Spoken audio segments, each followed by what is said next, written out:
The Bay Area, home to the biggest tech giants, legendary startups, and the wildest engineering talent on the planet. But getting here, that's where most guides fail. Either too much fluff or not enough real talk. So let's cut the BS. I've done this, I know what works. This is your no BS guide to getting to the Bay Area. Let's dive in. So first off, you need to know the why. This philosopher Nietzsche said, "He who knows the why can bear any how." And you need to know the why you should do it, why you should come to the Bay Area. Actually, everyone knows that the Bay is where the magic happens. Startups, big tech, insane opportunities. And according to a recent study, Silicon Valley is so dominant. The startups, they took over half of all of US VC's funding in 2024. So that's around 57% venture capital funding is going to Silicon Valley. And globally, these numbers are also quite true. Today, I'm going to walk you through how people actually get here and how you can too. And I'm going to rank them by safety, choose what level you are willing to go in. Okay, so first off, we've got path number one, which is big tech transfers. So, you've got your FANG companies, Facebook, Meta, Amazon, Google. And I would say this is the safest, but the slowest way of coming to the Bay Area. Preferably those people who are watching this video are already in a tech job. And once you're in FANG, you can ask for internal transfers to the US, to Seattle, for example, for Amazon. Amazon has labs here in Bay Area too. It is the easiest way if you don't want to go through all the chaos of, finding a startup and stuff that I'm going to be talking about later on.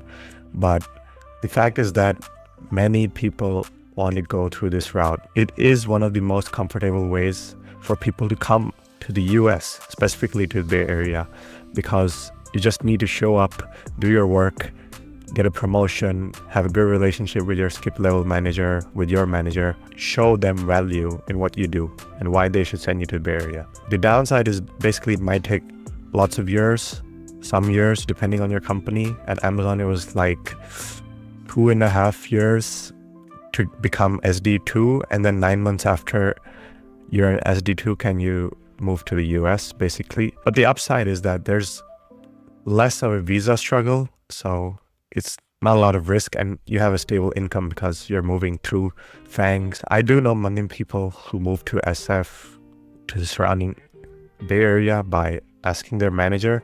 But right now, the job market is kind of hard. It's going to be usually the principal engineers, SD3s, who kind of are able to land this. Okay, so path number two, through education. So this is the more predictable but expensive method, I'd say, depending where you're coming from. It's predictable because it's the most structured way. So, you have to give your GREs. If you're going for kind of grad school, you've got your GRE, graduate record examination, you've got your TOEFL, test of English as a foreign language examination. If you're in medicine, I'm not really sure how that works, but I can give you an engineering perspective. Basically, those were the two tests. And then you need letter of recommendation from your professors, from academia, from people in your company. So I think it's like if you've been in the industry for more than 5 years, then you can get more than 2 letters of recommendation from your company, people in your company. But if you have less than 5 years, then you'd want preferably 2 from your undergrad or grad school back in whatever country you're from. Most people, they choose this route through education because, society wants you to get a master's, at least in my case, I'd say. It was kind of my own willingness as well, but I'll talk about that later. But you get in, you get your visa, and you're here in the US. So what are the downside, upsides? The downside, yes, it's expensive, especially if you're moving to California. So there are universities like San Jose State University, you've got USC, UCLA, the UC system, basically USC. And all these are quite expensive because it's California. high cost of living area, but I have personally seen the people who are in these universities, they get good jobs in California, in the Bay Area, just because of their connections. So I guess it's worth pursuing. And it takes 2 years, 1.5 to 2 years if you're doing a master's. Or if you're doing an undergrad, it might take 4 years. I'm going to count that as a downside. What are the upsides? Well, you get a good network if you're in the area, if you're studying in the area. So you have a strong network to start off once you've graduated, and you have access to jobs. So most likely these universities, they have on-site, on-campus career fairs where these companies come in, Tesla and stuff, and you get to meet the recruiters face to face. You get some FaceTime action in, so that can be good for getting you a job. Tons of people from India, China, other countries use a master's as an entry ticket, and then the network, get a job or start something. So that's path number 2, and that's a path that's predictable but expensive. Okay, path number 3, join a startup. Okay, this is competitive, but it's direct, and it is one of the easiest work-related visa route, because when a startup is looking to hire you, they want you there. They want you in the country. So they're going to sponsor your visa, hopefully. Depends on the startup again. Many early stage startups are desperate for talent, and they will sponsor your visa if needed. But what's the downside and upside? Downside, highly competitive, especially in this job market. And a majority of startups actually don't sponsor visas. So you need to get in early at a good startup. That's your best chance. What's the upside?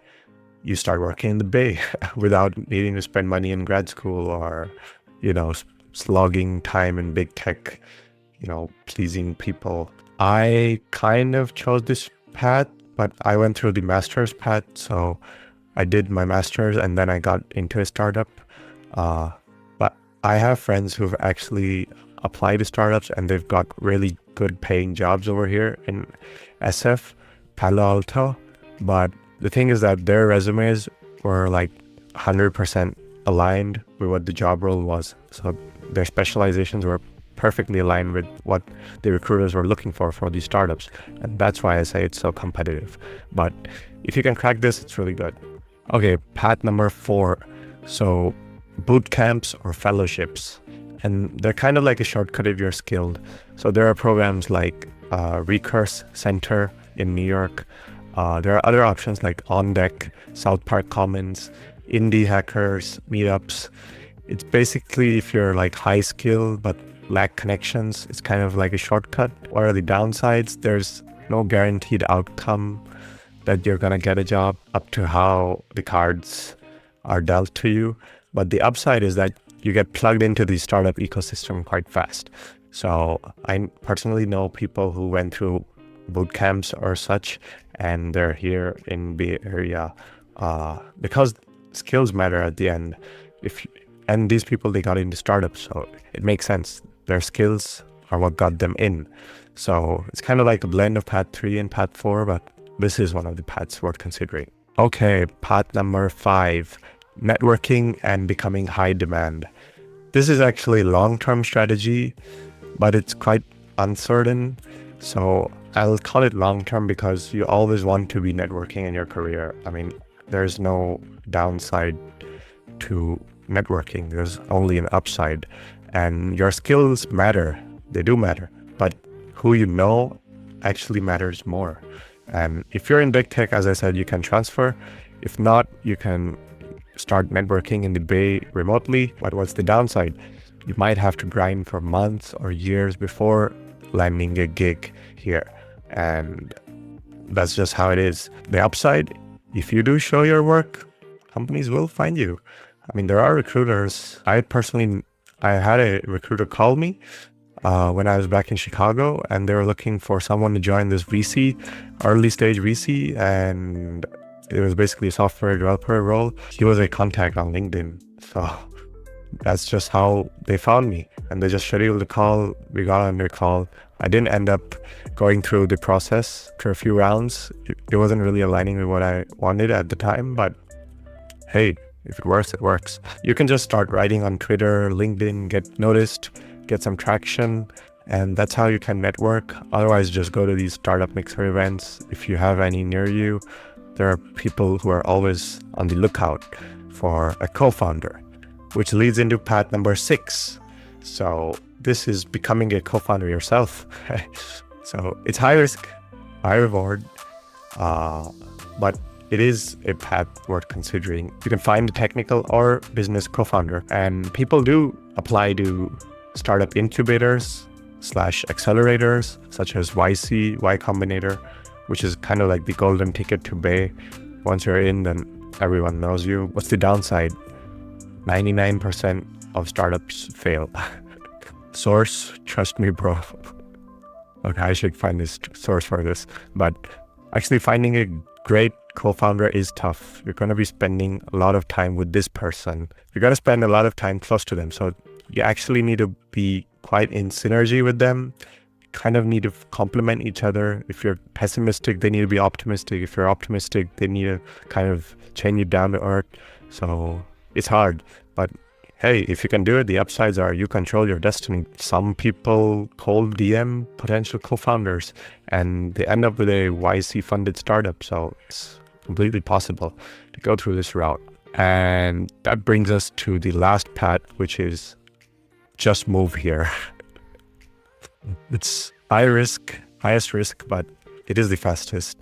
It sounds kind of dumb, but works for people. Many founders just show up, they hustle, and they make it happen. You don't have a plan? No problem. Be in the right rooms with the right people, and you're in. You're basically in. What's the downside? There's high financial risk. You don't have an income. You might have visa issues depending on what's your state. Might run out of money. So, hey, you have to consider these. But what's the upside? It creates this kind of urgency within you and you have to go all in. So you're basically saying, hey, this is what I want. I'm putting my money behind myself. It's kind of like testing your mettle in some sense, but people do it. I did meet a guy on Facebook. He just landed in SF. He basically started out hanging out at founder events. Within months, he ended up co-founding a startup. And if you don't have money, if you're broke, then you can maybe couch surf, live cheap, and grind, like Alex Hormozi. He's one of the people I really look up to in the YouTube space. So, hey, do check him out if you haven't already. But he made it happen. So I think you can also make it happen if you really want it. Okay, so those are the 7 paths coming to the Bay Area. And final thoughts, just do it. You don't need permission. Just pick a path and execute. If your why is strong, then the how will align itself. Education, apply to grad school. Big tech, ask for a transfer. Join a startup, keep applying relentlessly. Networking, start talking to people. If you're gonna go all in, just book a flight. Most people overcomplicate this, but if you're serious, you will find a way. I hope this helped. Like and subscribe for more startup tech breakdowns. I hope you like this video. It's kind of different, kind of new setup and stuff. But hey, I'm trying to find my space within this bigger subspace. So I appreciate your time and thanks for watching. See you soon. Peace.